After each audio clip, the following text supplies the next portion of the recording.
Hello everyone, how are you? Sean Ferrick here for WhoCulture, and you might be like, Sean, it's been a while, how are you? And I'll be like, yeah, they don't like me very much anymore, so I had to wait for Ellie to get really sick before I could do a video again. I'm joking about everything except the Ellie being sick part. Unfortunately, she's very unwell this week. Oh, God love her, she's not well. But she will be back soon, she's on the mend. But yeah, so we love you, Ellie, get well soon. Today, what we're going to talk about is why Doctor Who is streaming on Disney Plus and all of the details around it, because we have a number of interviews recently where Russell T Davies and the BBC themselves have gone into slightly more detail than frankly we were expecting. But before I get into that, I'm going to just make a heck of a statement. The BBC is dying. Now, after you pick up that mug of coffee you've just dropped on the floor, I'm going to go into what I mean by that and why that is both absurd and over the top. And also, I wasn't the first person to say it. Now, as everyone is probably well aware at this stage, Doctor Who will begin streaming on Disney Plus. They've already started doing that with the Church of Ruby Road and with the 60th anniversary specials, and of course they were going to keep doing that from season 1. Yes, that's taking me a while to get used to saying, but still, season 1 onward. People in the UK are still going to get it on the BBC. That's going to broadcast normally like it always has done. According to our YouTube analytics, about 36% of our audience are based in the UK. So hello everyone. So we've known for a while that one of the driving factors for putting Doctor Who on Disney Plus was to get it in front of as many eyeballs as possible.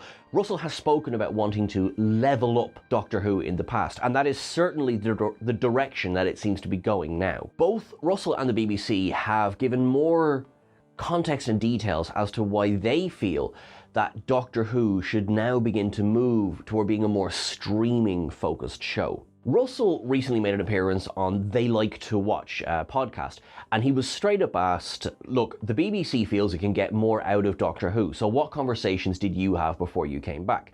And I want to get the wording right, so I'm going to read Russell's response to you. I think we now live in a science fiction age. We live in a world of streaming, and we live in a world where every 11-year-old is watching Stranger Things. Because there's 11-year-old kids in it, and that's their language, that's their culture, that's their references, that's their memes. And I think it's a real shame for Doctor Who not to be there, not to be up there with the big hitters.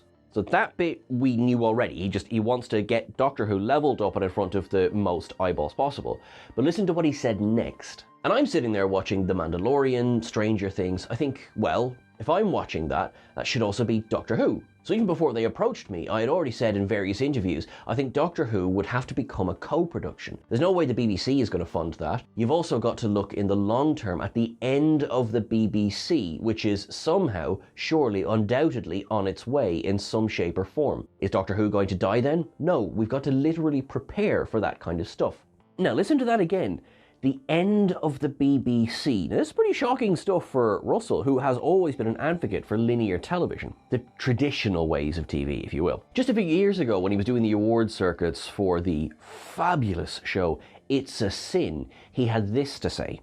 It's a Sin was made on a channel that the government wants to sell off, one that's also apparently trying to get rid of the BBC licence fee. So if you like shows like this, go and vote differently. So when you compare something like that to what he says now, does this seem like he's accepted defeat? That the licence fee is going to be scrapped and that there won't be a BBC or Channel 4 channels like that as there has been in the past? Please note as well, like, this is, we are theorising about this. We're not putting words in the man's mouth here. That's why I'm trying to get the quotes accurate. And it seems to me, though, that there has been an evolution on the way that he's looking at how shows are broadcast and streamed. Unrelated to the overall topic, but very much related to this interview, during this interview, Russell just casually showed a prototype of a Beep the Meep plushie, and I need it, Russell. I need it. Please let us know. I will give you good monies. Now, like you said, Doctor Who's not going to die, and it needed an influx of production budget if you wanted to start reaching the, if you like, the broadcast reaches of things like The Mandalorian, Stranger Things, Star Trek, House of the Dragon. Is especially true when you think that Russell's actually right. There is a lot of uncertainty about the license fee, and as Russell said, there seems to be plans to try and abolish the license fee by 2027. This will force the BBC to look at new ways of financing itself. There may be some people watching this being like, what is a license fee? A license fee is, think of it sort of like a subscription, if you will, even though it's not, but think of it that way. You know, every month you pay your Netflix, your Disney Plus, whatever. It's sort of similar an idea to that. It's about £14 a month in the UK, and it goes directly toward funding things like the BBC. I suppose the main difference between the license fee and subscription models is that the license fee is not optional, where you can always choose to subscribe to something else or end your subscription. We have something similar here in the Republic of Ireland, which is called a TV license. It's an annual fee, but you can do it monthly as well. And it's the same idea. It's supposed to go toward funding things like our state channel, RTE. With that, and Russell saying something like the BBC is dying, is it?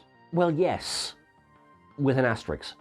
The BBC itself seems to be preparing for a fundamental change in the way that it exists. Recently, of course, there was the announcement of how releases would now happen for Doctor Who. So while you will still have your terrestrial airing on Saturday evenings, it's now going to be available on iPlayer from midnight of that same Saturday. This is to coincide with the fact that it will be available on Disney Plus as well. And then there's a whole whack of time zones. It's the same time, but it's all different time zones. That's not been done before, that it's available on iPlayer before it's available for broadcast. So they were swapping that around. At its best, you could say it's now catering for people who, you know, are night owls, and they'll be up anyway. At its worst, you could say that the broadcast version of the episode is something like an afterthought. Generally, having grown up this side of the world, when I think of the BBC, I think of channels like BBC One and BBC Two. Now, obviously now there's much more option, especially with the advent of digital television. We're going back a while here as well.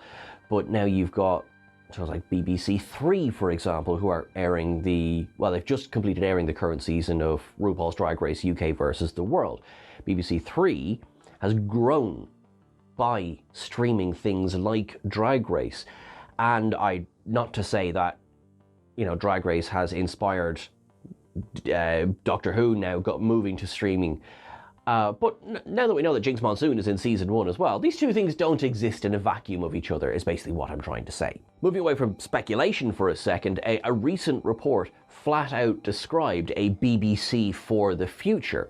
In fact, it says this: "We have continued to move our funding towards content that can reach broad audiences, deliver scale, and drive the growth of iPlayer. We will continue to shift funding away from content primarily aimed at broadcast channels. We will work with partners to help audiences complete the transition to fully internet-delivered media over the long term." Well, there you have it, folks, in black and white. In other words, actually, the days of scrolling through channel after channel after channel and nothing is on are numbered.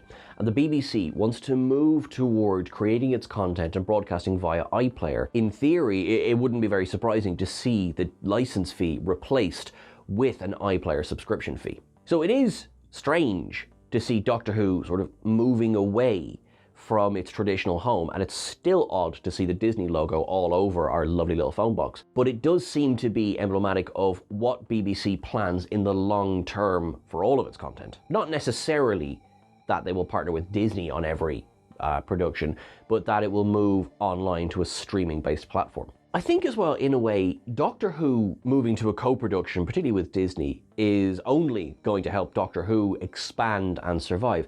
I mean, if you think about it, the BBC just wouldn't have the funding for the expansive Whoniverse that we've all wanted, the spin-off shows, etc., etc. Even the size of production, the marketing budget, everything like that.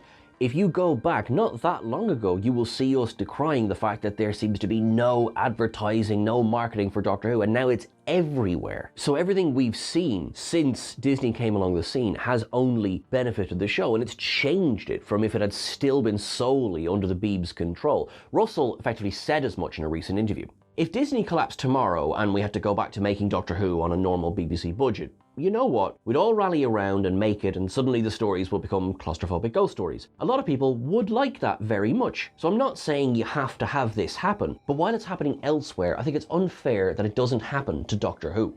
Obviously, this is something we talk about a lot amongst ourselves here on WhoCulture. There's no one opinion on as to whether this is good, bad, side to side, indifferent. Danny makes a very good point that Doctor Who is very much its own thing. It's not Marvel. It's not Star Wars. And perhaps saying, oh, well, I'm looking at The Mandalorian and thinking that could be Doctor Who is, you know, are we just trying to make everything the same? I don't think that's what Russell is trying to say here. I think he's said as much, that he wants Doctor Who to have the scale that some of the other franchises certainly do have. I think as well, this is just myself speaking, I think that while I think Doctor Who does have the respect of the wider audiences of the world, there is still, you will still hear the joke, oh, it's the silly phone box show, yeah? And I don't want to lose that. I quite like the fact that it's still the silly phone box show. I think, though, that that is something that the writing can hold on to without, like, you can have a massive production, but if you still have the writer's mentality of, it is a silly phone box show, you won't lose that. So I'm not massively concerned about that side of things. Think about how much the show has changed in 60 years of broadcast. I think evolution is inevitable, and I'm sure there's going to be bits that we love, and there's going to be bits that are like, oh, dial it back, come on, that's a bit much for a Saturday evening, isn't it? I think we're just going to have to see what it's like when the show launches, or the series launches. I think we're just going to have to see and take it week by week. I've enjoyed it so far. I've really enjoyed the 60th anniversary specials. There was so much fun, and the Church on Ruby Road was just gas. I still have the song in my head. What do you think of all of this?